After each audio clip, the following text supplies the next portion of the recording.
Thank you all so much for being here. So my name's Stephen. I'm a flute player. I'm very excited to be part of this new Flute World Collective project, as Katie is as well. You can see Katie Wary somewhere in there. She had her first session, was it yesterday, Katie? Yeah, no, a couple of days ago. Last week.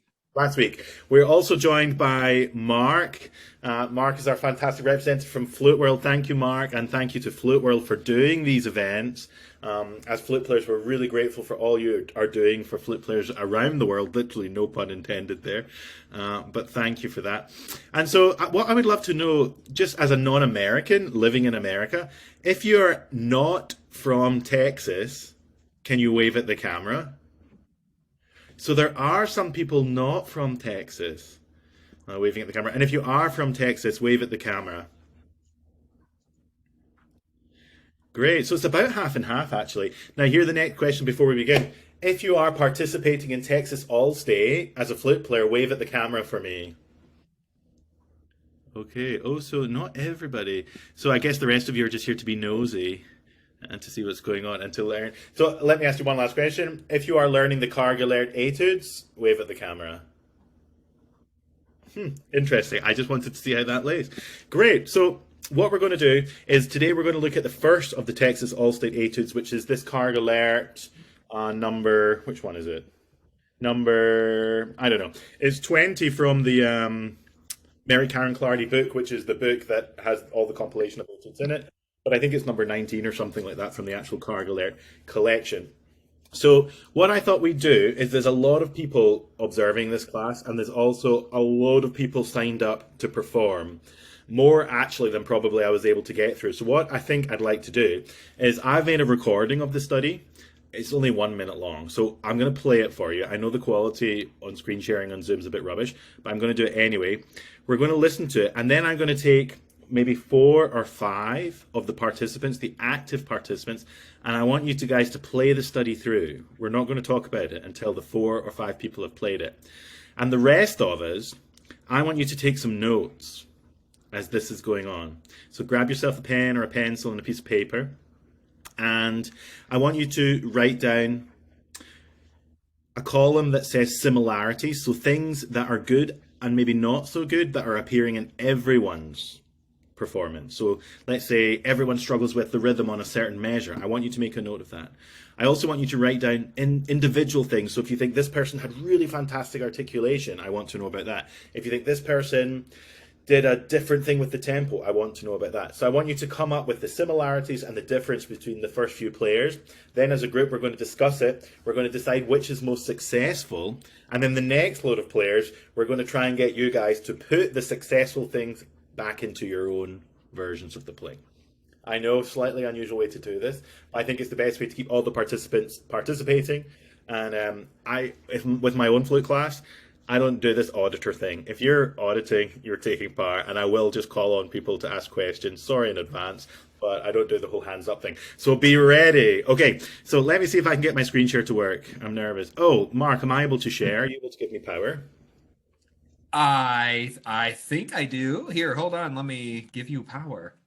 That's not probably the right expression. What's the word? Power, authority. Co-host. Oh, there we go. That's the one. Fantastic. Oh, wrong button. Okay. Right. Screen share. Share sound. Share. Okay. Let me see. I made a little folder. Excuse all the junk on my desktop. For those of you that are watching, and you're like, I wonder what a professional flute player's desktop looks like. That's it. That's part of the Well, masterclass. I'm going to show you. It's all very organized because when I do teach on Zoom, they see all kinds of rubbish. So I have to have lots of folders now so no one can see things. Okay, so this is me in the concert hall at the university where I am teaching and also trying to get my PhD at the same time. So it's a nice concert hall. It's quite resonant. There's no microphones or anything involved. That's like making it any more echoey. It just is that echoey because there's absolutely not a single person in this concert hall except for me. Also, there's 4 levels of seats, so it's a lot bigger. But I put the music on the bottom so you guys can see it. So let's listen to it quickly. You can do the same thing with my performance as you did with the others. You can write down the things you like and the things you don't like. I'll try not to be too sensitive. Here we go. I know the sound quality won't be great, but let's listen. It's exactly 1 minute long. Are you ready? Let's listen to, actually, first of all, I'm going to play the first 2 measures and wave if you can actually hear anything. Here we go. Okay, you can all hear. Perfect. Okay, here we go. So let's listen to version number 1.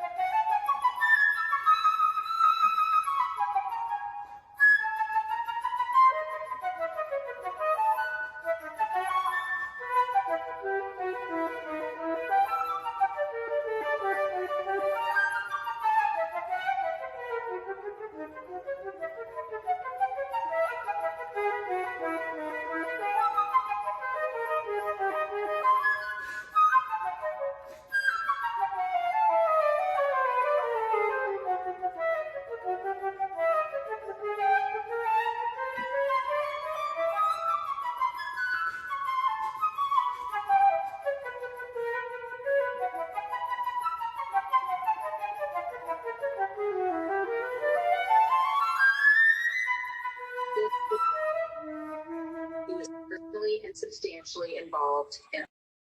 Okay, fantastic. Pop yourself on mute, everybody, please. Thank you. Okay, so who's up? Ethan, where are you? Ethan, can you give me a wave? I'm going to pin you. There we go. I'm also going to share the sheet music, just so I'm really cool and we can all follow along. Okay, so Ethan, are you brave enough to just give it a one straight through? No comment, just straight through. Oh, okay. Thank you. Whatever tempo you want.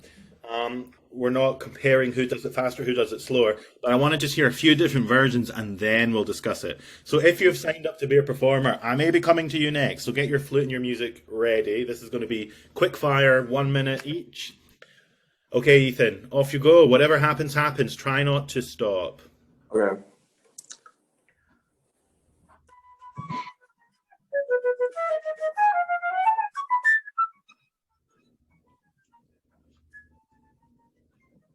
Hey, Ethan, did you check your original sound? Sorry, did you already check? So, We're losing a bit. oh, It's gone back. Yeah, try again. is that better? Yeah, much better.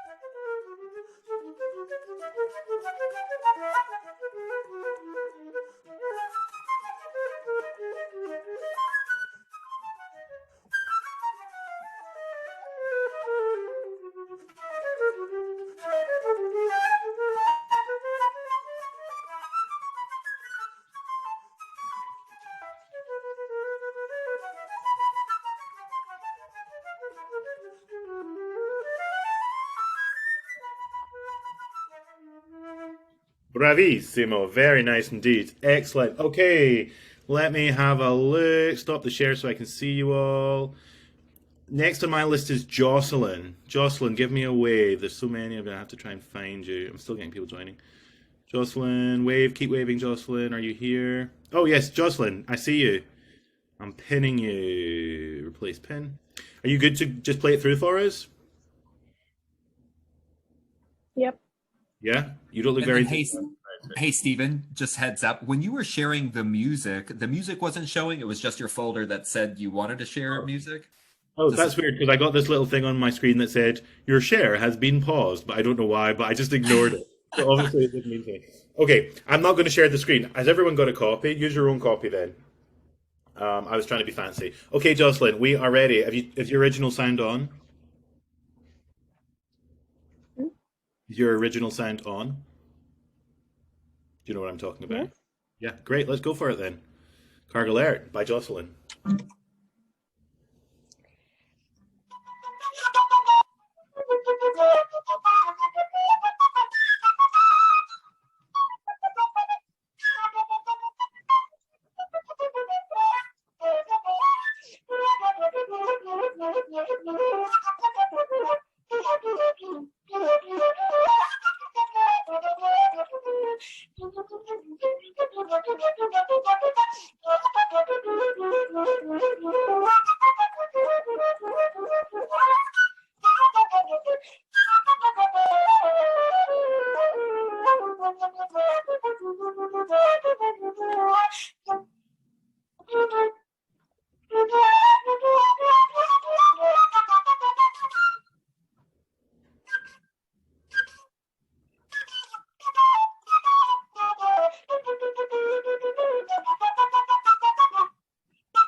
Hey, very good. We got there in the end. Excellent. You get caught the same bit that catches me out every single time. Bravo. Okay, one more person before we have a quick chat. How do I make this bigger? I don't know how to do this. There we go. Okay, have we got Gabriella? Gabriella, wave like crazy. Oh, you're right there. You're actually right next to me on the screen. Okay, I'm gonna replace the pen. Excellent. Gabriella, have you checked your original sound? Yes. Excellent. Would you brave and just go straight for it? Yeah. Good luck. Remember, it doesn't matter what happens, it's just about having different versions to talk about.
Yes, bravo, very good, well done indeed. Now I have a question. How do I get rid of your pin? I want to get unpin you. Oh, remove pins right in front of me.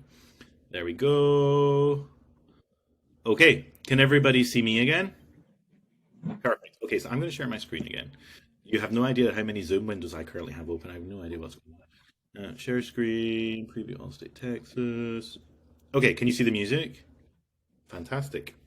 So I'm just going to pick on somebody, and I'm going to pick on Julia Carey, just because you're beside me on the screen. This is where as soon as I pick on someone, they hang up the call and leave the Zoom. Julia, tell me, was there anything that you thought was the same, either good or bad, through all three performances, or nothing at all? You can be honest. If there was nothing you thought that they were all doing that was similar, that's fine. That's not a very good question, to be honest, but see if you can answer it. Yeah, I think in general, the last line of the etude kind of tripped. Oh, I guess mine is slightly different than yours is. But where it says molto aggioso, it's kind of where it starts. What does molto accuso mean? It's a good question. You guys need to know this. Well, maybe if you're not doing the text, it's also you don't. So let me ask one of our performers, Rosemary Chen. Where's Rosemary Chen?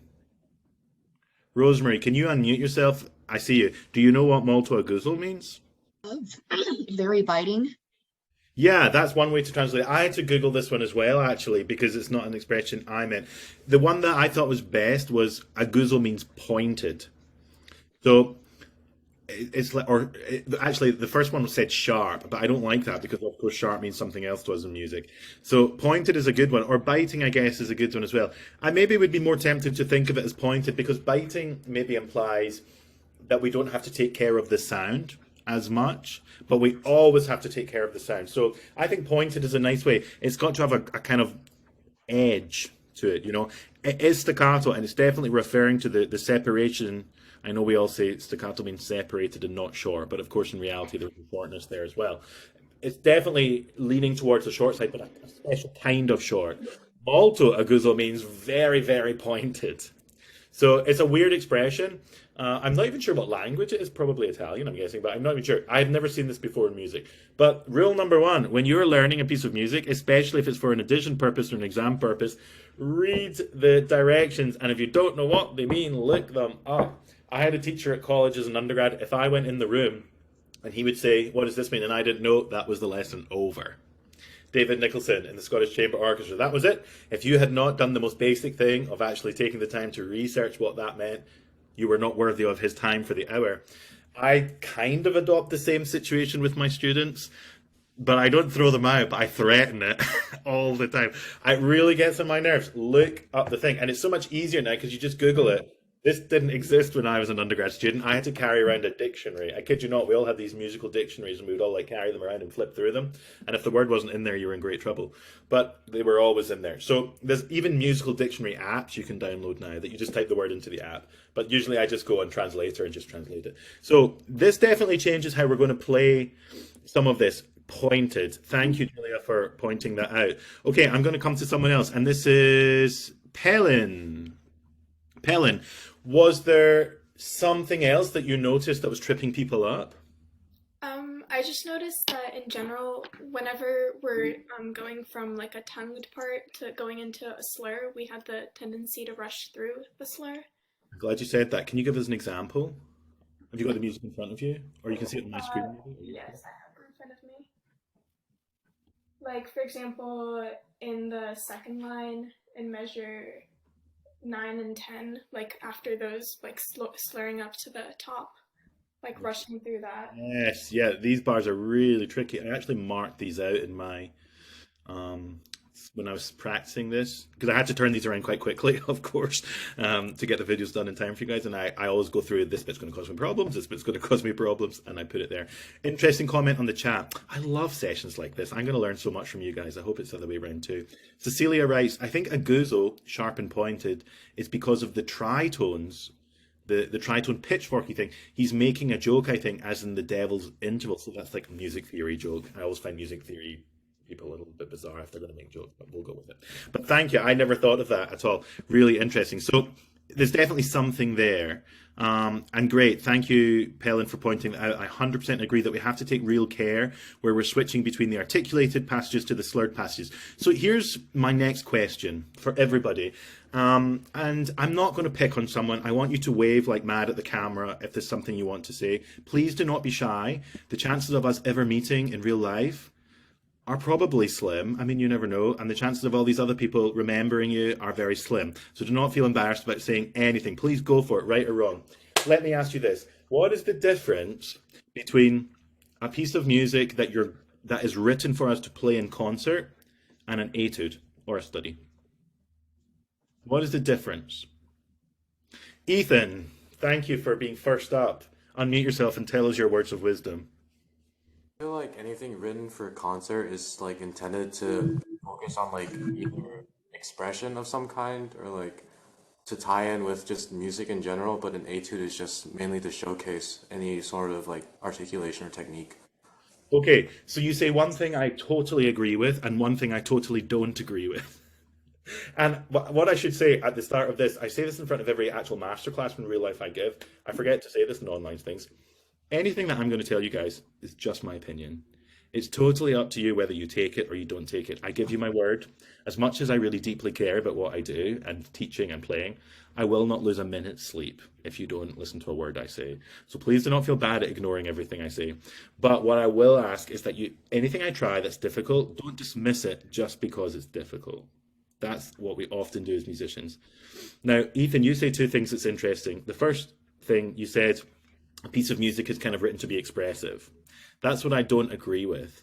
The second thing that I do agree with is that you say, you know, an etude is written for a technical purpose, to shine the light on a technical issue. Absolutely 100% agree with you on that. However, I also think it's our responsibility as musicians to make these sometimes slightly dull, technical extravaganzas be the most expressive thing we've ever played. So I understand. I think maybe it's just your choice of words aren't maybe quite what I'd be looking for. I think what you mean is the study serves a different purpose to the piece, in that the number one purpose for the study is to make sure that whatever technical issue it's focusing on, by the time we study it, hence the name study, and get to the end and have spent serious time looking at it, we have improved on that technical issue. And I absolutely agree with you. And I think to be able to think like that is very intelligent and very mature. So my next question is, what is this study all about? Mr. Cargalert, do you know who Cargalert was? Did anyone do some research on Cargalert? Wave at the camera if you think Cargalert was a flute player. And if you don't think he was a flute player, cross your arms like this.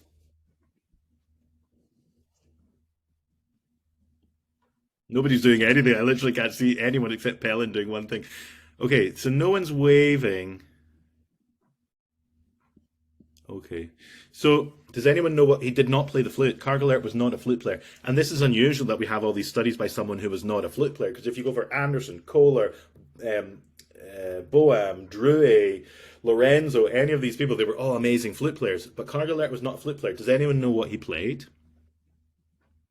Is it Yuzhang? Is that how? I'm sorry if I'm saying it wrong. Teresa gave you an answer in the chat too. Oh, forgot we have chat. Go on, Yuzhang. Teresa said he was an organist. He was an organist, but he also played something else. Anyone know what it was? Yes, go on. Is it Yuzhang? It's Yushan. Yushan. Sorry, Yushan. Go and tell us. Was it the I don't know, was it a reed pipe? Yes, but there's something else he played. It sits right beside the flute in the orchestra. He played the oboe. He was the oboe professor at some university somewhere. And once I knew that, I only learned this yesterday, by the way. Once I read that about him, it kind of changed how I think of this etude. Because imagine this etude played on oboe. It would sound perfect on oboe. It's oboe-y. It's got all that double reed kind of sound, doesn't it? All that short articulation. So this kind of changed how I think. So there's a couple of things when I approached this study that I was very aware of from the first time I looked at it. And I thought this was what this one is all about. Of course, articulation. Of course, not just short, but aguzo, pointed articulation. Now, why is that challenging? Well, because sometimes when we play so short, we end up, can everyone just pop themselves on mute for 1 second? Thank you. We end up with this brittle sound. We don't want that. And that's very hard to do, to keep the tone while keeping things aguzo.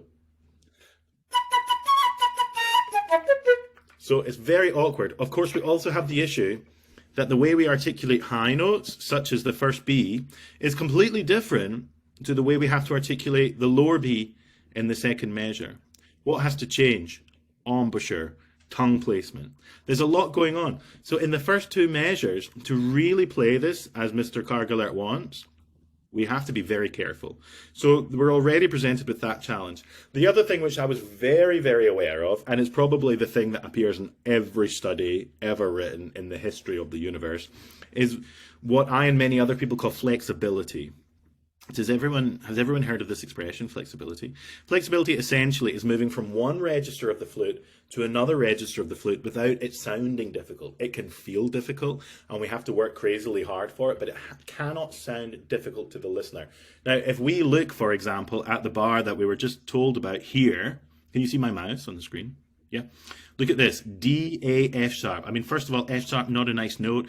We're going, is it a D or a D sharp? I forget. It's a D sharp. D sharp all the way to F sharp. That's a big change of register and a big change of embouchure, and it happens quick. And then it does it again in the next bar. And then we just go one measure later and look at all this funny business here. Doya, doya, doya, doya. And then all the way up and all the way. There's so much flexibility going on here. It's incredibly demanding on us. So these are, for me, the two biggest things as a player that I am aware of when practicing this, which means as a teacher or as an examiner or as an auditioner, is that the right word? Panel member, that is what I'm listening for. When people are playing etudes to me, the first question I ask is, have they been intelligent with their practice? Have they understood the actual purpose to the existence of this etude? Because Mr. Kargalert did not design this to be played on the stage of Carnegie Hall. He designed this for personal practice in a practice room so that when we get to the end of the week, 2 weeks, 3 weeks, month, 3 months, however long you practice this for, you have made progress with your articulation and with your flexibility. And that takes a certain level of focus and understanding and concentration. And I'm sure all your teachers say to you all the time, you can't just play from the first note to the last. That's not going to help you. Well, actually, I go further and say, you can play from the first note to the last, but as long as you're aware of the challenges along the way and fixing them. So these are the two challenges that I think are important. So let's have a look at the very, very first measure. What is the best way to practice this? Let's say we're starting this study from day one. This is day one of practicing this. We have 1 month to get it really, really good. How are we going to do it? What's the first thing you're going to do? Who can give me an answer? Anyone? Ethan, are you waving or are you trying to fix something? I was thinking maybe just like slow practice with a metronome. Yeah, I think you're far too ahead of yourself already. There's something way sooner that we have to do before we even think about that. What is it? Yushan, Look through the music. way before that. You know what I would do? What's it good? Someone just put himself on mute, please. I'm hearing lots of background noise. I'm not sure who it is. Darren, I think it might be you actually. Thank you. The first thing I do is I'm looking at this first note and I'm like, it's a staccato upper register B pianissimo. That is not fun. I'm going to find the B. I'm going to find where my embouchure has to be to get, no pun intended again, to get the best B possible.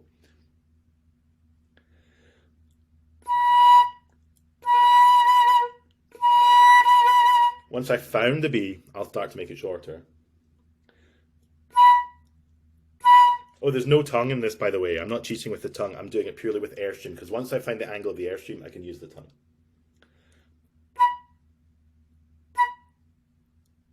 I don't know if you can hear that or not, but I make sure that it's absolutely pinpoint precision. Because we know as flute players, we blow 1 millimeter too high, it's not going to sound so good. If we blow 1 millimeter too low, oh, sorry, I'm probably speaking to Americans. I can't deal in millimeters, can I? I googled this actually for my flute class the other day. A millimeter is 0.0003 of an inch. If that makes any help to you, but I don't know what you have. You can say millimeter here, Stephen. It's the little dashy marks on the ruler that we don't know. The smallest measurement you can imagine. I mean, really a fraction. And the problem is, every note on the flute has a place.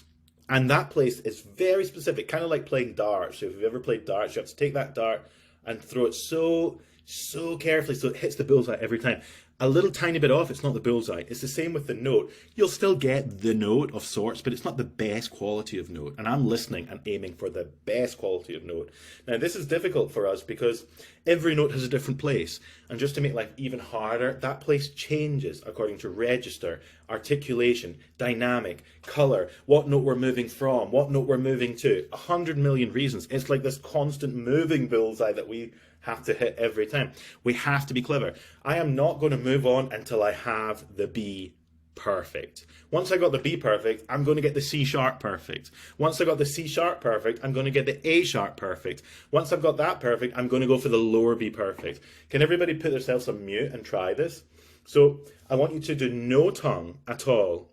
And I want you to play short, B, C sharp, A sharp, B. And if one of the notes isn't right, like if you do this, that's a terrible example of it. But if the C sharp isn't in the right place, stop. Find where the embouchure has to go, where the airstream angle has to go to fix it.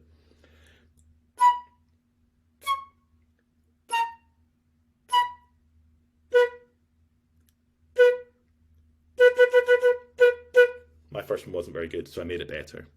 I hear some of my friends teach and they always say, this is my friend Niall O'Riordan. He's an Irish flute player, fantastic player. And he says, good, better, best. That's the order your notes come in. You play a good note, then you make it better, then you play your best note. So that's what you have to do. If something isn't great, you make it better.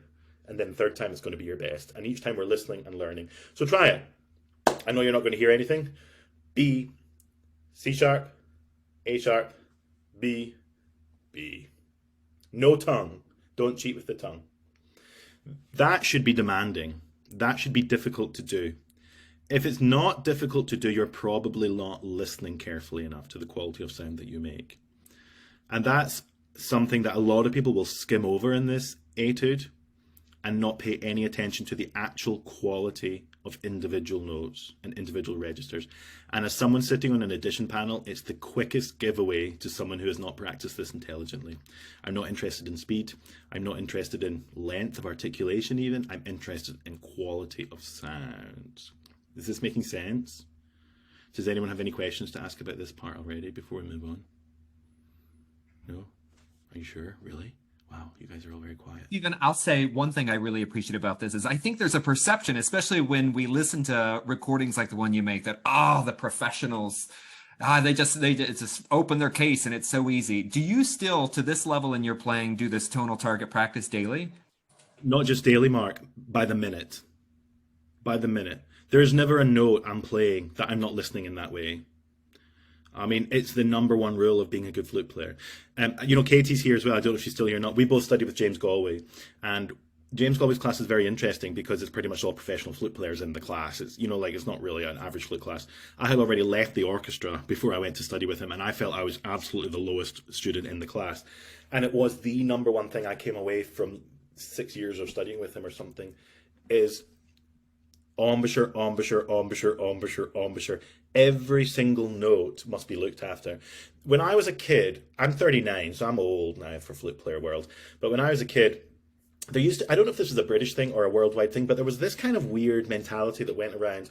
Maybe Katie, I don't know if you ever encountered this as well, where there was like 4 embouchures on the flute. You had like the low embouchure, the middle embouchure, the upper embouchure, and the high embouchure. Did you ever hear this, Katie?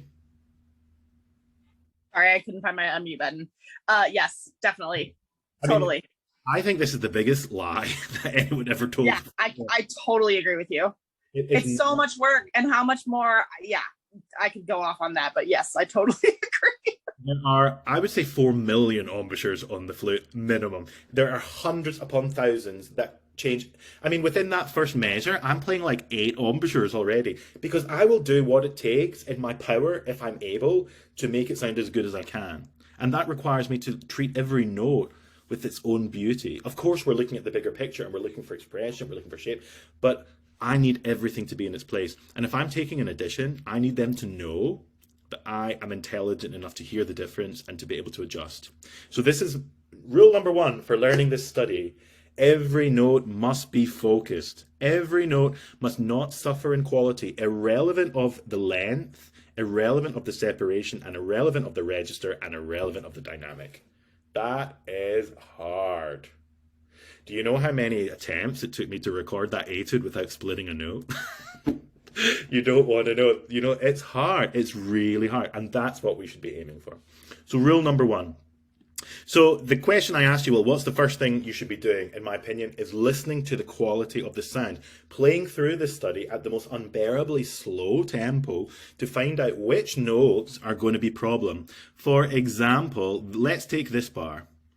If we take the slurs out and we just play like this,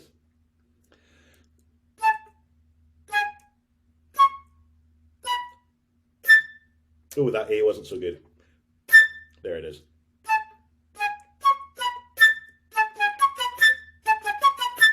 Now every note's in place. How many people are going to come in and kind of go, you know, like, and not place everything perfectly? So my ear as a teacher, as an audition panel member, goes straight into that, you know?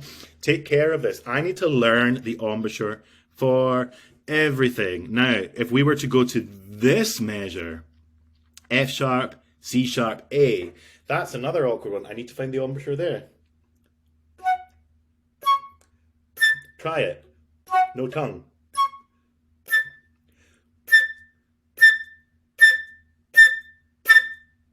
Every single one should never be missed. And this applies to piccolo and flute, by the way. I'm sorry to be the bearer of bad news, but your piccolo, I'm sure, will be different to your flute. I'm so sorry. Okay, so this is something to really think about. Once I've got that, then I can't remember who it was that said, it might be Newshan, I'm not sure. He said, slow metronome. Yes, man of my own heart. If it was you that said that, I can't remember. I am the biggest lover of the metronome. So I'm going to do it at the slowest tempo. Now, I never did Allstate because I'm not from this country, but I was interested when I looked through the book that they specify the tempo that you're aiming for. This is interesting. I would begin at a quarter of the tempo. This is my go-to. It doesn't matter what I'm learning, whether it's Ibert Concerto, Mozart Concerto, Chandelinos, Bach Sonata, French repertoire studies, metronome comes out at the slowest tempo you could ever imagine. So my tempo, I have my tempo markings here that I started at. I did this in about 10 days. I learned this study with about 20 minutes a day practice. Here was my first tempo. Can you hear my metronome?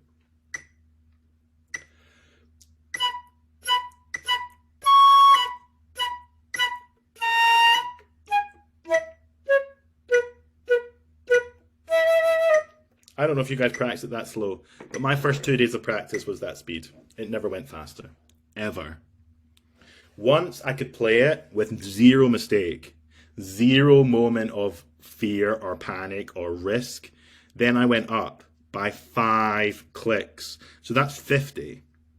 I then went to 55 for 2 days.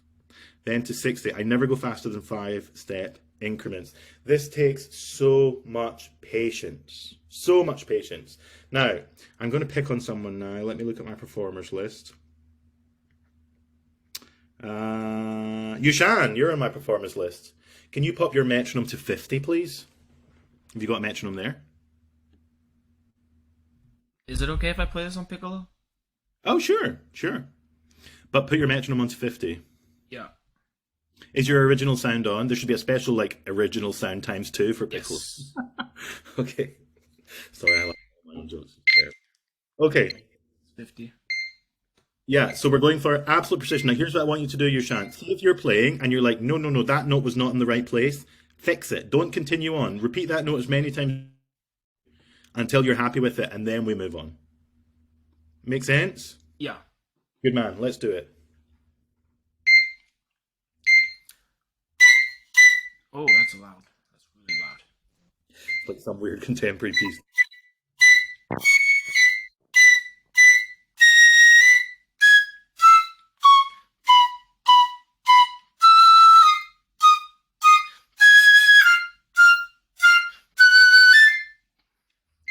Good. Can you just listen? Play me that C sharp. That C sharp is nowhere near as good as the other notes.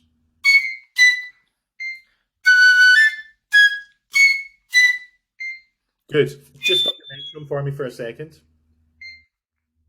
Now, let's say you're playing and you play that C sharp and you're like, this is no good. That C sharp's not working. And you do it again and you're like, no, it's still not right. And you do it again. And you're like, no, it's still not right. What can you do? Just work on the C sharp. How? Long tones on the C sharp, I guess.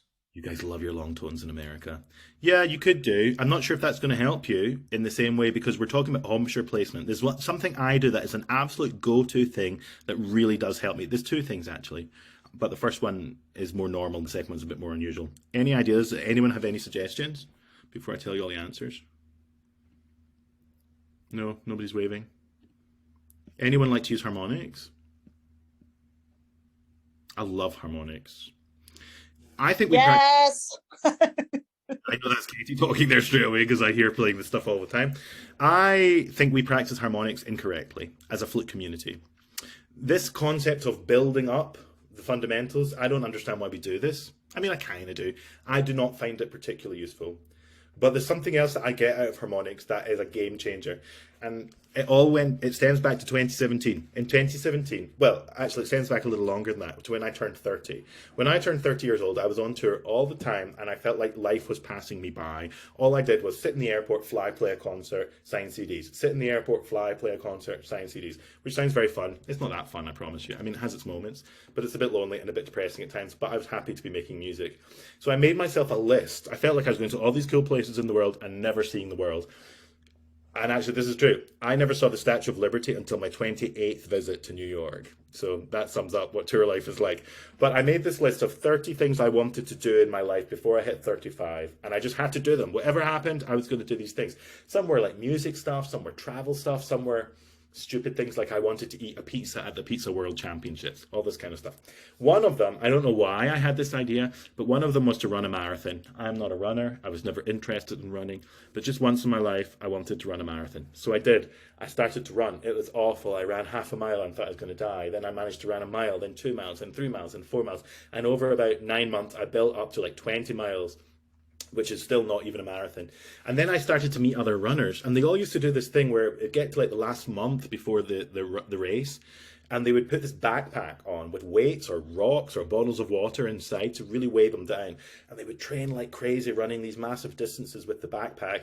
And then a week before the marathon, they would take the backpack off and they would like feel free and so light and supercharged, and they could run like the wind.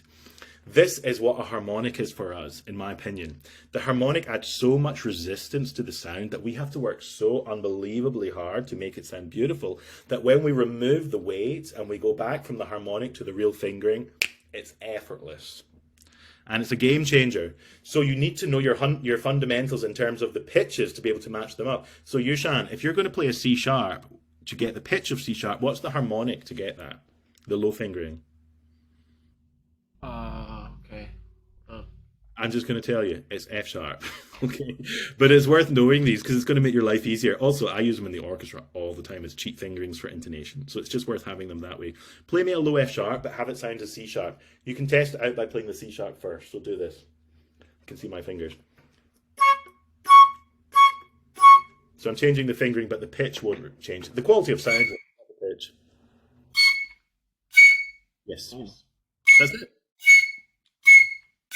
Good. Now play me the F sharp fingering a few times and try and get it really in focus like this.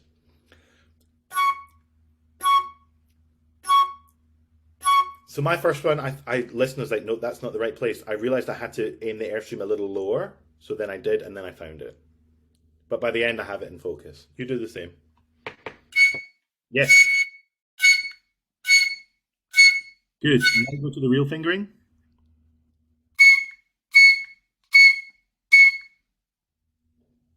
Yes, there you go.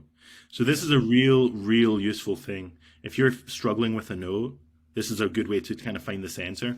The other thing that I do is I use the articulation P. I don't know if anyone else does this. P-E. So I'll take no tongue and I'll go like, it's a bit of a French school thing, and being European, we kind of play in this way. P, P, P, P, P. I mean, I play a lot of notes like that.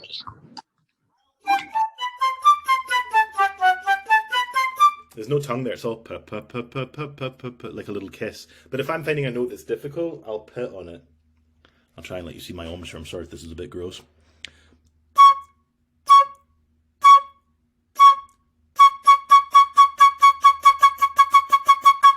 It's a great articulation, actually. For example, things like Beethoven 6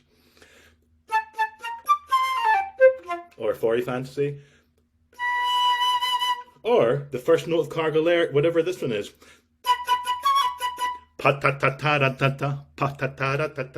Because once you get really good at P, it's uncrackable because the airstream is so concentrated into where it needs to be. So these are my two go-tos, harmonics and P. I actually practice a little exercise. This is so cheeky, but I'm going to do it. It's in my book. There's a whole chapter on this in my book. Chapter 6, Focus, is all based on P. And it gives you all the exercises in it. I do it once a day. It takes me 5 minutes. It keeps my embouchure really in good shape. Very good. So what we had Yushan doing there was going through, playing it very, very slowly at the 50 beats per click, 50 clicks per beat, whatever, metronome marking, making sure that every note was in focus. Then we're going to start to get a little long, a little faster. Now, let's look at measure 13 and 14. I'm going to pick another person. Erin. Where is Erin? Oh, look, I recognize the flute, Jim, that Mark is doing. Thank you, Mark. Is Erin here? Let me try and find you. If Erin is here, unmute yourself and say so. Otherwise, I'm going to... Okay, no Erin. What about Pellin? Pellin, have you played already? I can't remember. No, great. Pellin, can you play for me very slowly measures 13 and 14, but just the second half of 13, first half of 14, the slurred bits?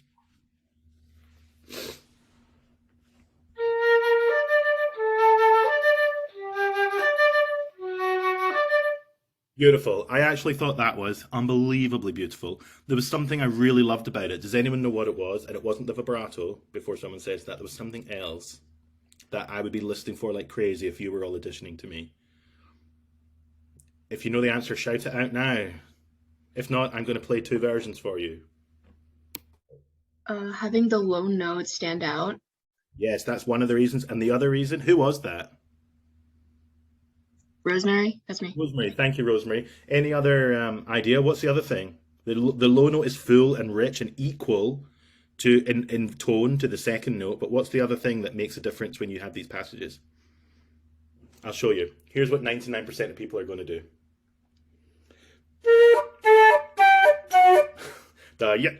Everyone cuts the second note short.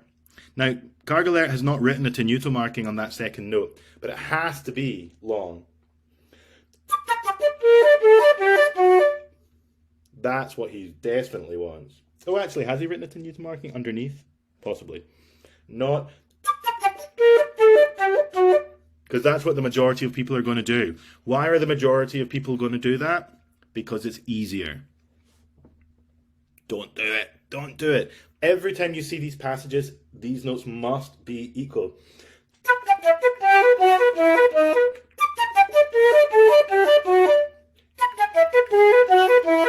There's tons of them. I'm going through them all. Okay. Now, Pelin played it beautifully, and as Rosemary told us, we got a very rich first note of each group of two. How do you do that, Pelin? Making sure that I'm having a lot of space and using a lot of air, even for the lower notes. What do you mean by space? That I'm not trying, like, clenching down too much to try and get.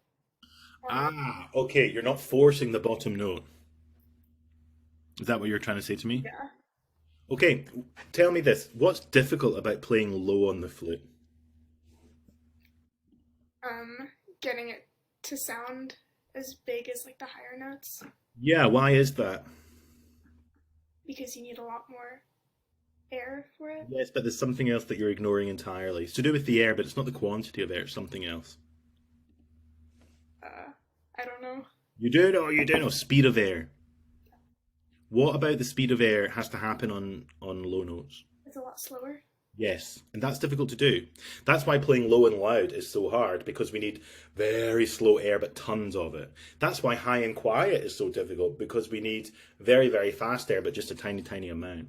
So we have to be, what Pelin is saying, she's talking about space. I talk as if I drop the jaw to get big fat space in my lips. Why do I want a big fat space in my lips? Because that's going to give me slower air. How do we know that gives us slow air? Well, it's that whole thing about the hose pipe. You know that whole thing about you put your finger over the end of the hose pipe? Well, what happens if you take the hose pipe, if you leave the hose pipe empty, I'm going to use my foot joint for this to make a good visual aid. Hang on, don't tell Yamaha. So here's your hose pipe, okay? So if I don't have my thumb over the end, the water goes like, it doesn't get any distance because there's no speed, okay? But if I take half of the hole and I cover my finger, what happens? We go, you know, you've all seen this before. Why is that happening? Because the space is smaller, the pressure behind it builds up, therefore the water has speed and velocity and it goes further. It's the same thing. The bigger the space, the slower the air. So if you're cracking notes, what's the thing we have to do? Big space, slow the airstream down and the note won't crack anymore. So here we have to kind of apply the same principle.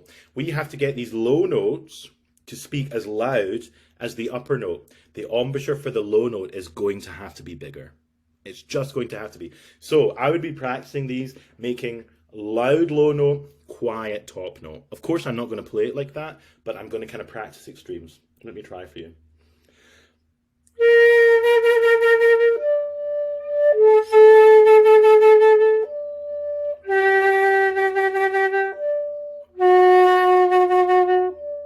So I'm really learning where embouchure placement has to go. It wasn't the greatest example, but then I get a little faster.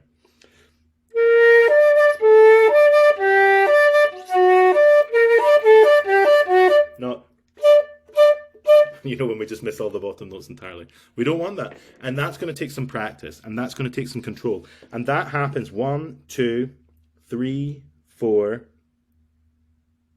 6, 7 times in this piece, essentially. You've even got it backwards at one point. And in measure 17, you've got the same thing, but articulated. That is a problem that we are going to face over and over and over in the study. So that we practice it immediately from the start, so that we are completely understanding of what we have to do in these moments to get it. Now, another thing I want to highlight your attention to is, where's the bar that catches me out every time? 29. Measure 29. Is anyone, Darian, are you here? Darian here, give me a wave, Darian. Says, yes, Darian, you're here. Do you want to play, Darian? I can see you got your camera off. Or Shutong? Shutong, are you here? No? Okay, I'm going to go back down the list. Ethan, where are you? You've played already, I think, right? Ethan? I'm here. Great, thank you for being here. Can you play for us, please? From measure 28, slowly. Not too slow, but reasonably slowly. 28 to maybe 30.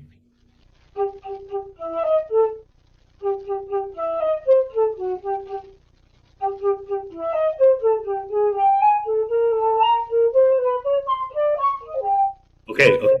These two measures. What a pain in my butt these two measures were. I had to spend a lot of time. Do this half the tempo, Ethan. Da, ta, ha, ta, ta, ta, without cutting these top ones off. And also look at the embouchure movement that's going on here. And we've got slurs and short notes.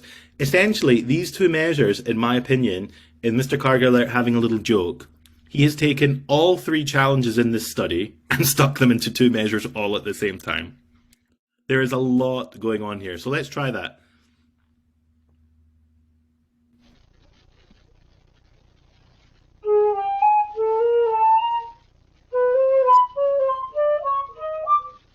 Great. Sorry, I've just realized it's Chutong playing. It's not Ethan playing. Sorry, I didn't realize. I didn't know who was playing there. Great, thank you. Am I saying your name right, Chutong? Yeah. Great, thank you. Good. Do it even slower.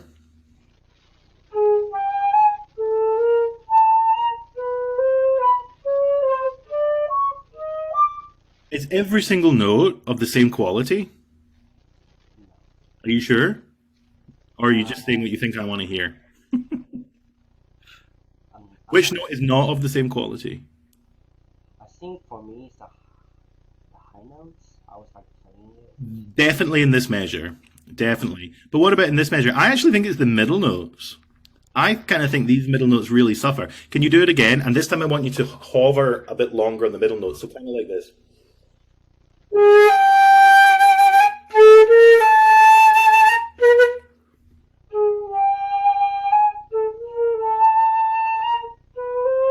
Do it again. Make sure that this A is in the right place as well. You get right up there, you get the embouchure perfectly up, but you don't get back down to where it needs to be for the A. Just play me that A on its own.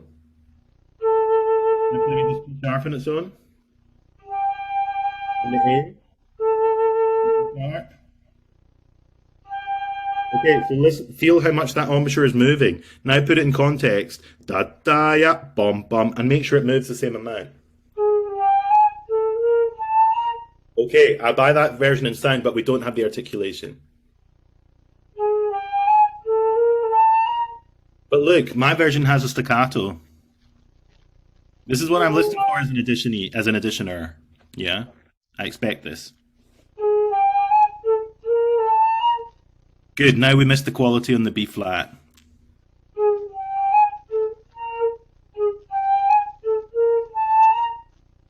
Good. Now what about the slur from the G to the F double sharp? No. Slur da-ya, not ta-ta, da-ya. So I'm hearing this. I'm being very picky. I'm doing it deliberately. But I'm hearing this. But it's...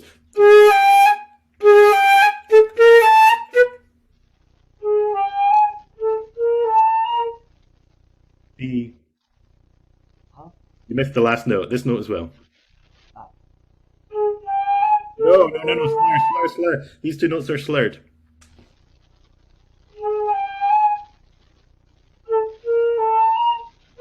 Yes, that's closer. So I think every single person in this group conversation right now should probably put a circle around these two measures, because I am listening for them. I am waiting with great glee, joy, and patience on that panel for these two measures to pop up.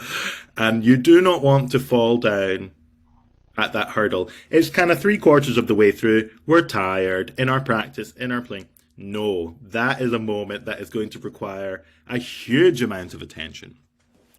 Great, very good. Thank you for demonstrating. Now, what about this bar? Who can I ask to do this? Rosemary. Hey, real quick, Stephen, while Rosemary's getting her microphone and video up, we had a question that came in through the chat, and it's from your harmonic exercises earlier. And it's the question is essentially, what about the notes that are a harmonic? So, for example, middle F. What would be your tip on getting those notes perfectly focused? Middle F, middle E. Well, those notes don't require quite so much work because the speed of the air doesn't have to be so fast.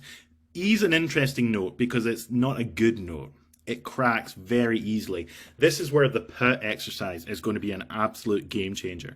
If ever I'm playing something and I think it might crack, I will remove my tongue. Don't tell your teachers I do this. I will remove the tongue and I will play it with P. I actually have to confess that I rarely tongue anything on the beginning of a phrase. But I'm not allowed to say that publicly, so please keep this to yourself. But I just don't do it. Even Mozart G major, I do not tongue the first G. I P the first G. Because I know I'm going to get it every time. When I first started playing these pieces in public, with orchestras behind me, I mean, how many times did I do this? Tons of times. We've all done it. And I just thought to myself, I can't do this anymore. I cannot be that person when I'm nervous and stressed that walks out on stage and risks that. So I don't risk it anymore. I found a better way. And for me, it's P.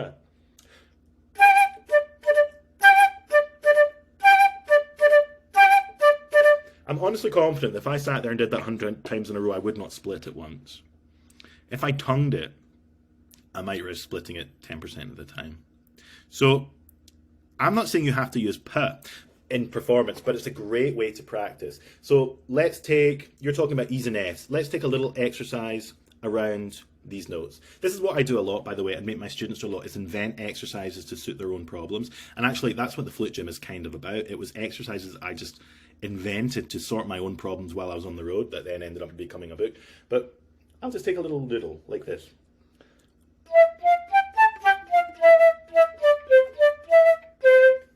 Okay, there was no tongue in there though, you can hear that in the sound, but I'm not splitting it. If I was to tongue it, already I split a note.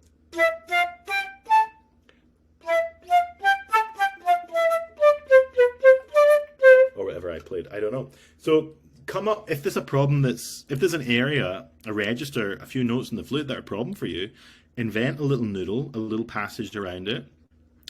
Try it with no tongue. Try it with P.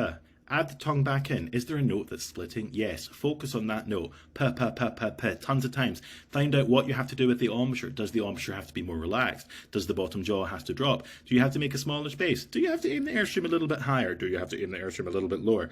You find out what works, and then you insert the solution back in to the problem, and it won't be there anymore. And you know, that's all I'm doing as a teacher. Sometimes when students are in their lessons with me and they're playing, I'm not going, I know the answer immediately. Sometimes I do, but often I don't. I'm just like, okay, this isn't right. We're going to experiment. We're going to find out what the problem is, and then we're going to fix it. And every single person in this room plays a different instrument. Every single person in this room has different lips, different tongue, different cheeks, different ears. Most importantly, a different concept of sound. We're aiming for something different. How can the same solution apply to all of us? It can't. It cannot apply to all of us. And if you open up the greatest flute books that we have, the Marcel Moyes books, all these study books, all these things, there's no solution in them. There's just exercises. It's for us to decide what the solution has to be. The other thing that I sometimes do, and this sounds a bit bonkers, but work with me on this, if there's something I'm really struggling with, like let's use our piece as an example. Sorry, Mark, you've opened up a can of worms here that I'm going off on a big rant about. It does apply. Let's say I am playing this little measure here, and I split this F double sharp every single time. Yeah, every single time. And I just can't get it right. Do you know what I'm going to do? I'm going to deliberately split it a few times, very slowly, to figure out what it is that I'm doing wrong. Ah, so I'm kind of forcing the sound. Problem solved. I often find, if I can do the problem deliberately, I'll be able to cure it. So if there's a note around E, F, middle register that's causing you problems, do it deliberately badly, and you'll probably figure out what you're doing wrong. Now, we're running out of time here. So here, I want to recap on a few things. This study is not about speed. Do not be fooled into thinking that. That is an immature way of looking at this study. This study is about accuracy for sure, but most importantly, quality of sound at this crazily short, crazily fast, crazily quiet version. It's very, very difficult. If you can focus on your number one goal being the quality of sound, you will be 50% of the way there with this one.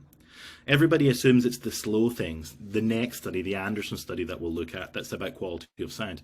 It is, of course, it's about other things as well. But this one is harder when it comes to quality of sound. So this is what I'd be doing. The metronome is very important in the practice because it has to be absolutely rock steady. For those of you who do orchestral excerpts, this is like Beethoven Leonora 3, the fast one. When I'm sitting on the audition panel, I'm just clicking my finger under the table to see, are they actually playing with the pulse? Same with Daphnis and Chloe. It's the same thing. I guarantee you that you should all record yourself playing this a few times and just click along, and you'll have to change your pulse to make it fit. You should not have to change your pulse to make it fit. So quality of sound, pulse is the second one. And the third thing I want you all to really think about is making sure that all these moments of flexibility, G sharp to A going down, D sharp to A to F sharp going up, all these things here, dia, dia, dia, the embouchure is working like crazy to get every note in the right place. No note is cut short and clipped. And the bottom notes are just as rich and resonant as the top notes. If you can do these three things, you will blow the panel's mind. I would also say, do not sacrifice any of these things for tempo. If you are practicing with your metronome and you're like, 88 is my limit, don't go faster than 88. I promise you, as someone on the audition panel, I'm far more excited and impressed by quality playing rather than sacrificing the quality just to get the tempo. So that's where we have to be intelligent and clever. Now we've got like, let's say 5 or 6 minutes. Does anyone ask any questions? We don't have to go, but does anyone have any specific questions I can try and help them with? Now's the time. Nobody? Nobody at all? One question we got in the chat was, Stephen wrote Flute Gym? I didn't realize that was his book. And I confirmed, absolutely it is. That is my book. I wrote this book in 2020, I think. I actually wrote it very quickly because I was always traveling playing concerts, and I would teach 1 day a month my students at the college in Northern Ireland. And I was always noodling out exercises for them all the time, like just scribbling out something. And they were all saying, you should write a book, you should write a book. And I just never did it. And then COVID hit. And the first week, I was on tour in Australia when COVID hit, so I flew back to the UK and we were in lockdown. I was like, you know what, I'll write these down. And I just wrote it in a week. It didn't take long because everything was kind of already there. We spent longer deciding on the thickness of paper than we did on the book. But Flute World is my official US distributor, which is just by complete coincidence. That's nothing to do with this class. But yeah, it's basically my practice routine. The Flute Gym is my practice routine. This is why I practice every day. And I'm really proud of it, actually. There's a second one on the way, but I have to wait for the right time to release it. So there's some of the things I have spoken about are in the book, but this is not a sales pitch. You know, you've got the message, I think, of what I'm trying to explain. But in the book, I go through all these different topics like PA and like harmonics and all this stuff, and I give you the reason why I practice it, the actual exercises to practice it. There's 2 QR codes with every chapter, one of me just demonstrating the exercise, the other takes you to a video of me kind of discussing it in a lesson. And then it gives you real life examples, so you'll always get an orchestral passage that uses that technique, and also a solo repertoire passage that uses that technique. So you can see how I have used the technique that I've explained and practiced independently into my kind of work as a flute player. Hey, Stephen. Yes. Oh, you've got one more question in here. How do you deal with pressure? How do you deal with the feeling under pressure that you're running out of breath much faster than you had during practice of the same music? So when I'm under pressure, you know, when I'm stressed and nervous, I do run out of breath quicker because your heart is beating like crazy. So your body is pumping more blood. I mean, you've got to sometimes think about the science and the physiology of what we're actually doing, both in the practice room and on the stage. One thing I'm very, very aware of, and I don't think we talk about it enough, and I did mention it in the class, is that the separation and independence of quantity of air and speed of air. These are 2 separate things. People often get them confused. Speed of air controls pitch. If you want to play a high note, you need fast air. If you want to play a low note, you need slow air. Quantity of air controls volume, or volume equals volume. Remember it that way. So if you want to play loudly, you play with a lot of air. If you want to play quietly, you play with just a little bit of air. And as I said, that's why high and quiet is so hard and low and loud is so hard. If you're running out of air, it's because you're blowing too much air. Not too fast, but too much air. That's a volume thing. So I try to be as clever as I can for 2 reasons. If I have a fortissimo coming up, the little bit before it, I'm going to play quieter for 2 reasons. First of all, to preserve the air. And second of all, it gives what I call an oral illusion. It lets the audience hear a louder forte than you've actually played. And vice versa. If in the corner of my eye I see pianissimo coming up, the bit before it, even if it's not marked, I'll probably play a little bit louder. First of all, because it helps me control my air, but secondly, and most importantly, if I play a little bit louder, when I get to the pianissimo, everyone goes, wow, he plays so quiet. Whereas if I was already playing quiet, the pianissimo wouldn't have the same effect. So for me, if I'm running out of air or I'm having issues with my breathing and all this stuff, a lot of the time I just have to think about why in the situation is this happening? Where am I losing air? Where can I take more air? I'm also very much a firm believer of lots of small breaths rather than one big one. A lot of people wait for the perfect moment. You need to practice taking tons and tons of little breaths that are so quiet and imperceptible you don't even know it's happened. This is a good study to practice it. For example, you could take it every 3 notes.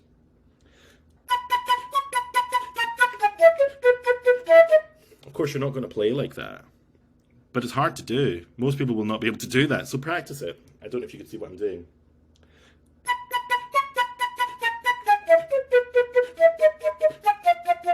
There's a breath every 3 notes to the point where I just can't take any more air in. Hey, Stephen. Yes. Something I'm noticing when you're doing that, and I've got him pinned really large on my screen so I'm going to see him, is you're also not, it doesn't seem like you're making a lot of mouth movement when you're taking your breath. This is something I've discussed with Sir James Galway quite a lot, because Emmanuel Behoud, if you watch him breathe, does this. And he takes in as much air as he can. Now, if I'm taking a big breath, I try and do an Emmanuel Behoud. I try and create as much space as I can to make as much air come in. If it's a small breath, I cannot do that, because I cannot risk the embouchure not being in the right place. When you breathe, the mouth moves, the embouchure moves, which leads me on to my last point I want to say about breathing. And this was a real important thing that I learned. Not everybody, a lot of people I see doing this, if they were playing this study, they go like this. You know, like, this is such a terrible idea. First of all, the breath is so close to the beat you can't get enough air in. But most importantly, the breath is so close to the first note, the embouchure is not formed where it needs to be for the first note. I do not do this. I breathe, I hold, and I wait. That allows me to form the embouchure, it allows me to settle the breath, and it allows me also to use it for support, which is a whole other subject. So I would do this.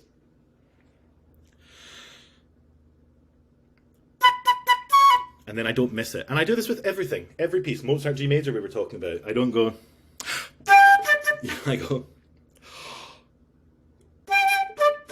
the breath waits. It waits. And it drives my friends crazy, because in an orchestral moment, we're supposed to breathe together and I don't. I breathe and I hold and I let them do all that stuff. Unless it's really important. I suggest everyone tries it. Breathe, think, hold, hear in your head when you want to play, focus the embouchure where it needs to be. Play. We have to be a machine, the most efficient machine imaginable, and only by machine that's efficient does it allow us to play from our heart and be expressive and not worry about the technical issues. And that, after all, is the end goal.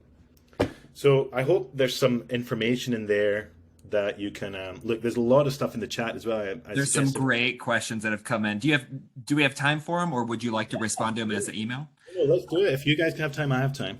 Yeah, the next one is, how do you get yourself warmed up when you try to play, but it just feels like you can't get the right embouchure? For me, sometimes it feels like there's no air resistance. I lose all my air instantly. So think, you know, when you're stressed, when you're nervous, when you're anxious, the first thing that happens is you go tense. That's the first thing that happens. Now, if you look at a head joint of a flute, I have a really ugly head joint, I'm sorry. So don't use my head joint as a good example, because it's got this weird shape. But look at the edge, the blowing edge of a head joint. It is tiny. Tiny. We do not spend enough time looking at it and thinking about this. Every single grain of air that you release, if it's going to be translated into sound, has to hit this tiny thing here. Anything that goes too high, too low, too left, too right is not going to make sound. So I often have the situation where I'm playing, I'm like, why is my tone no good today? And I'm like, I'm not blowing on the blowing edge for whatever reason. Maybe I've been on an airplane and my lip's a little bit swollen, and so the angle of air is being affected by that. Maybe I've had a cold and my tongue is swollen. I'm amazed at how much my tongue swells up when I have a cold, and it really causes problems in my high register. I have to really think, I have to really be intelligent about where the angle of my airstream is going. And when I was on tour all the time, this was a huge, huge worry for me, a huge stress, because I would fly and play, and every day was different, and I hardly had any time to practice. So one of the things that really changed things for me, and you're going to laugh, is this. These two little dots. Can you see these two little dots? You know, everybody lines their head joint up constantly, but think how much that tiny little millimeter line makes when we're playing the flute. Think how much difference it makes to the sound. If you're rolled in too much, rolled out too much, miss a note, lose a note. I need to know exactly where my head joint is. So I put these little markings. It's just black nail polish. One goes on the barrel, one goes on the head joint. Now, some days they're going to be perfectly lined up. Other days, they're not. That's the thing. Every day is different. Some days I have to turn my head joint out a fraction. Some days I have to turn it in a fraction. But by having these two lines allows me to control the sound to such a minimal degree for maximum results, if that makes sense. Like turn it to such a tiny amount that I can actually see finally what's going on. So if I'm playing and I'm like, that sounds horrible, and then I just turn it out a fraction and I was like, that sounds better, I can go a little bit more, but I have the thing here to show me what I'm doing, so that all that day that it's required, I can get back to where I need to be. I'm not guessing anymore. Having that visual aid really helps. And it's actually got to the point where I'm an artist for Yamaha, and I said to them, you put markings on kiddie flutes, but why do we not put markings on the professional range? Because we need it. All professional. Now, I don't really know many flute players who don't do this, is the truth.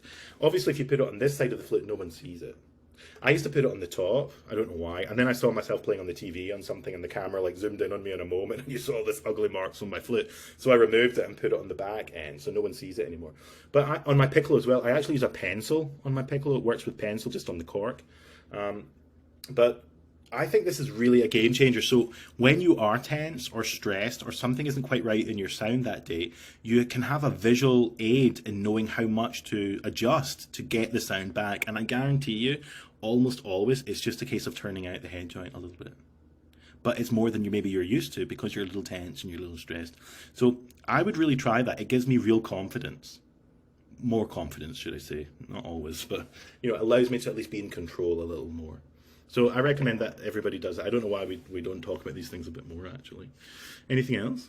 Yeah, you've got two more. The next one is again about embouchure and warming up, which is good, which is a hot topic of yours. So here you go. How do you tell if you've warmed up enough before an audition? I always find myself either warming up too little or too much. You know what's something that makes me laugh? I have to be careful what I say because I don't offend anybody. But I used to hear this thing all the time, and it's like, if you can't play something a week before, you're never going to be able to play it correctly. You know that kind of expression? If you haven't practiced it and you can play it a week before. What an absolute load of rubbish. See, in the real world, when you have to play things professionally, I would be practicing to 30 seconds before I walked on that stage. Bars that are difficult, moments that are difficult will always be difficult. There's no escaping it. If you have to play Eber Concerto 6 times in a row, night after night after night after night, it's still difficult, I promise you. And there's still the same moments, like that top E to top A, you know, in the third movement, catches me out every time. As the conductor is standing there waiting to go on, I'm checking my fly and I'm going over and over and over, you know, until the point that I walk on the stage, and then that's when the practice stops and the performance begins. I'm not the kind of person that says, oh yeah, if I can't do it in a week before, then, you know, it's not worth doing, blah, blah, blah. No, that's irresponsible. We owe it to ourselves to use every single minute and make every single minute count. And the same can be applied to warming up. You know when you've warmed up when you are completely in control. That's the bottom line. And no one knows the answer to that except for you. What's peculiar about it, maybe this is just me, but some days I'll take my flute out the box and it just works really nice straight away. Other days I take the flute out of the box and I'm like, oh my God, this is horrible.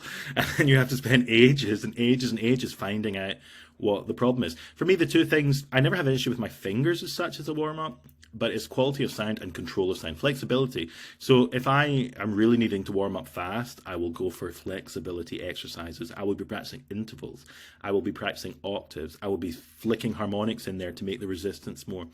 That's when I know I'm warmed up. When I can start doing the difficult intervals smoothly, legato, with complete control, I'm ready to go.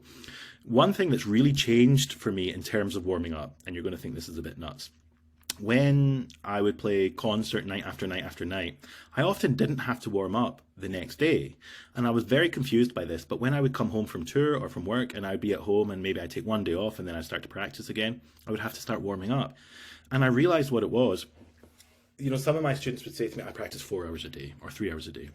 And I'd say, great, when do you practice? And they'd be like 9 o'clock till 10 o'clock. And then I'd take a break and then 11 o'clock till 1 o'clock. And there's your 3 hours done. Well, I can't do that. I am not intelligent enough to be able to focus for that length of time. So my practice always gets split during the day. A little bit in the morning, a little bit in the afternoon, and I actually really like to practice in the evening. I'm not doing any more practice than them, but what I am doing is reducing the distance between each time that I play my flute. So much of what we do is muscle memory. So much of it is embouchure muscle memory. Of course, my muscle memory is going to be better if there's only 3 hours between each time I do it rather than 21 hours. And this is where I found on tour it held, because my work started at 7:30 at night. Yeah, I'd be practicing during the day, but my concert started at 7:30 at night. If it was a recital, I'd finish at 9:30. And then I was practicing again at 7 o'clock the next morning. It's less than 12 hours. But a lot of my students were finishing their practice at 12 o'clock in the afternoon and having like 21 hours until the next time they played the flute. On paper, they have done hours and hours of practice, but that enormous gap just makes everything go. So if I have important concerts or important auditions, I am making sure that I am reducing the gap between practice session. So this whole rule of take it easy on the day of a concert or an audition, incorrect as far as I'm concerned. I do not take it easy on the day of an audition or concert. I am practicing like crazies to reduce the gap. Now, there are plenty of people who disagree with me on that, but try it out for yourself and see what happens. What I would say, this is where I'm going to get myself in trouble, when it comes to playing, talk to the players. You know, they're the ones who have to do this day in, day out. And there's so many teachers who are fantastic teachers, but helping someone improve their technical issues and musical issues on the flute is not the same as real life performance.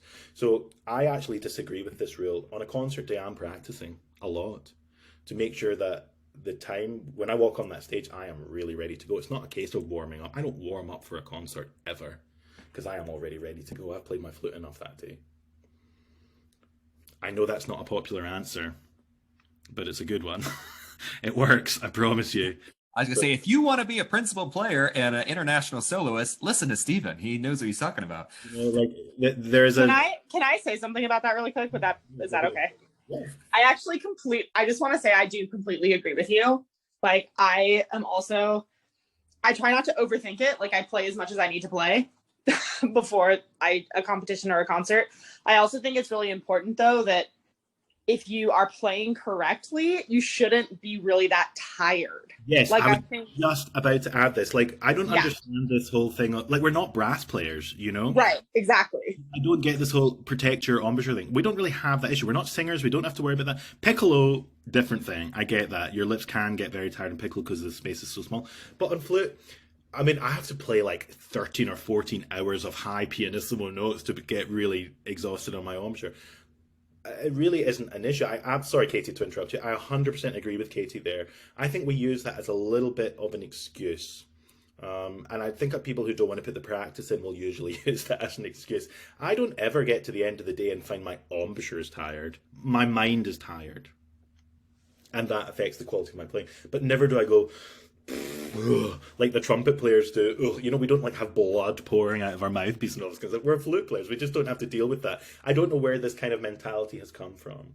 It might be, and this might be a good one for the next class next month. I'm going to do a bit of a commercial advertisement here in a second, but Stephen, some of the things, I'm getting some private messages, but what about when you start to get the buzzy lips after you've played for a while? What about if your cheeks start to hurt? So I think there's a lot of tension in what we're hearing about. As what Katie said, if there's a technical issue in your playing that's not working, then you are going to have problems. So we have to practice to minimize that. It's the same with hand position. You know, if someone comes in and says, I'm getting pain in my arm, it's because of a hand position issue, almost always. And even if it's a pain in the left arm, quite often it's the right hand position causing the problem. That's another story to do with the balance of the flute. We can talk about that another day. But we should be aiming, as I say, to be a machine. We are practicing to be a machine that does not break down. And I guarantee you, if you want to play professionally, and this is not to scare everyone off, you know, like how does the London Symphony Orchestra manage to do 9 to 5 rehearsal and then 7:30 concert? They don't have problems. you know, because their technique is phenomenal and they have trained themselves into this way. And that's what these studies are designed to do, to help us build that stamina. If you're getting, you know, spitty lips or tense cheeks, you're too tense. You need to relax the embouchure. It's just the lips that are working. And it's something you really have to make a conscious effort every time you pick up the flute to break that habit. And of course, that's part of the problem, you know, with the band method where the kids are taught to do the smiley thing. That's going to cause you problems later on because of the tension. If you don't play like that, you will never have the problem. But to answer the question again, sorry, Mark, on a concert day, it's not a case of warming up because I will already have played several hours that day. Unless I have an 8 a.m. concert, which has only happened about once in my life. Once was just the NFA this year, I kid you not. My NFA recital this year was 8 a.m. So I got up at 4 a.m. to get a couple of hours playing done before my recital. Because that's what you have to do. I feel like you're giving us some feedback there, Stephen. I'll look at the NFA convention program next year. Oh, like 8 a.m. But no, I was very happy to be there. But I mean, it did. My first thought was, I'm not a morning person. I'm going to have to get up so early because it's going to take me several hours to sound my best. If my orchestra rehearsal starts at 10, I'm already playing by 7:30. If my recital is at 7:30 at night, I will have already been playing all day. You know, I walk on going, I'm warmed up. I don't have to stand in the back going, long tones. It's not part of it. I'm already there. And I recommend you guys do the same. Don't take the day off on the concert day. It is not a good idea. There is that weird advice that comes out, but all I can tell you is I do not know a single real life professional flute player who does that. It's a weird myth in the education world. So be wise, be intelligent. If we all know we sound our best once we've been playing for several hours, so be at your best. You owe it to yourself. What I find so refreshing about this is we're hearing from a professional, and I know everyone here is, you know, a student. We're all a student, by the way, but hearing that, you know, even at the level of Stephen, even at the level of Katie, long tones are part of their day-to-day. A good solid warm-up in the morning is part of the day-to-day. So I think that's so refreshing to hear. And I think this last question, it's probably going to be the shortest one that you've had to answer all day, because I bet you're going to give a resounding yes. So Bianca's asking, so in other words, in an audition, it matters less about the tempo and more about the quality. Is that the takeaway today, Stephen? 100%. 100%. Of course, we have a goal. Our goal may be 100 beats a minute or whatever. But ask yourself this. If you had to listen to an entire concert for 1 hour of flute recital, do you want to hear someone who plays everything fast, splits notes, misses notes, doesn't make a nice sound?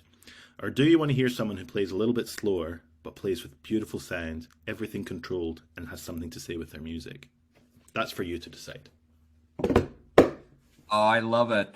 So, Stephen, here's a scoop. We've got a couple of folks who had signed up to be performers that are asking, hey, do I get to perform? To answer that question, we're going to invite each of you back for the second class because, surprise, this is a 3-part series. So Stephen's going to do the second of the Etudes in November. So stay tuned to email. You'll get another email from the Flute World email distribution, just like you did for this one. And then he's going to do the third one in December. So you'll have 3 months with a pro leading up to the auditions, which I believe are in January. And so, Stephen, thank you so much for your time. Thank you for everything that you've brought to these students today. The next one is going to be the Anderson Etude. So that's what we're going to work on now. So get cracking with that one, and I'll see you guys in a couple of weeks' time, and we'll go over it then. Awesome. Thank you so much, Stephen. Thanks, everybody, and have a great afternoon. Bye. So much.